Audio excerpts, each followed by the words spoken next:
Higit kumulang 21,000 na baril sa Bicol ang ikinukonsiderang loose firearms ngayon ng Regional Civil Security Unit ng PNP Bicol. Lumobo umano ito nang ipagpaliban ang renewal of firearms dahil sa ipinatupad na nationwide community quarantine noong Marso. Binuksan muli ito noong Hulyo pero matumal dahil kailangang bumiyahe ng mga gun holder sa regional office nila sa Legazpi City, Albay. Naglobo po talaga ito. Expired na badil, for medyo katong lockdown, talagang naglobo siya. So, pinipirit na naman po na ma-renew itong gabos na badil na ito.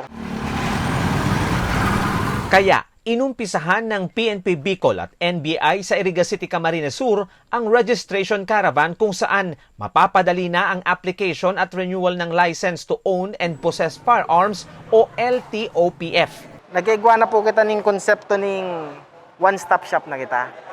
Yao na digdi, dahil ka na mapaland bank, dahil ka na maduman sa NBI clearances, dahil ka na maduman sa gun club para sa seminars mo. Even dito sa Pili branch, sa Iriga branch, pwede na magbayad yung mga aplikante sa through order of payment, payment for the drug test. Mag-i-issue kami ng order of payment, din sila ang magbabayad sa land bank dito na sa area. Kasi dati po, pupunta pa sila ng Naga and then sa Legazpi. So kung taga rito ka, Iriga ka, talagang mahihirapan. So ngayon hindi na, pumupunta na kami sa area, at the same time, doon na rin sa area magbabayad ng payment sa drug test. Bilang pagsunod sa health safety protocols, ni-rapid antibody test ang mga kasali sa 2 araw na caravan, habang ang mga kliyente nakasuot ng face mask at face shield.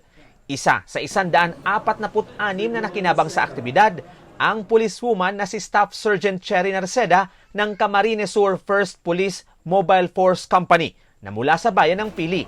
Sa isang Facebook post niya nalaman ang tungkol sa caravan. Lahat po ng mga police officers po na meron pong personal firearms, kailangan po meron po silang rehistro po kasi kailangan pong maging set as an example po para po sa iba. Nag-apply naman ng lisensya para sa kanyang baril ang 31 anyos na punong barangay na si Mark James Temenya. Ikatlo sa pinakamalaking barangay sa Iriga ang San Francisco, kaya nais niyang maging mabuting halimbawa sa mga nasasakupan. Tayo naman, ang purpose lang naman natin lahat is for public service. So wala tayong ibang iniisip kundi ang welfare ng community. Bago matapos ang taon, target ng PNP Bicol na dalhin sa Masbate City ang LTOPF caravan. Maaaring i-contact ang Regional CSU ng mga gun holder at LGU na may katanungan tungkol dito. Kapag ang badil po kaya na-expirean kaki badil, saron na po ining krimen ang mag-possess kaki unlicensed na badil kasi considered na siyang loose firearm. So anytime, pwede kang ma-subject for search warrant or any corresponding offense dyan. So, magabat ang parusa dyan pagka nadakpan ka ang kibadil. Lalo na ngunyan sa mga panahon na ini. So, kaya magayon sa nangyari sa Tuya, lalong-lalo na sa pangunguna kang lokal na gobyerno kang syudad kang Iriga, tinugutan kita ang magkondisir kaning activity digdi sa laog mismo kang syudad kang Iriga.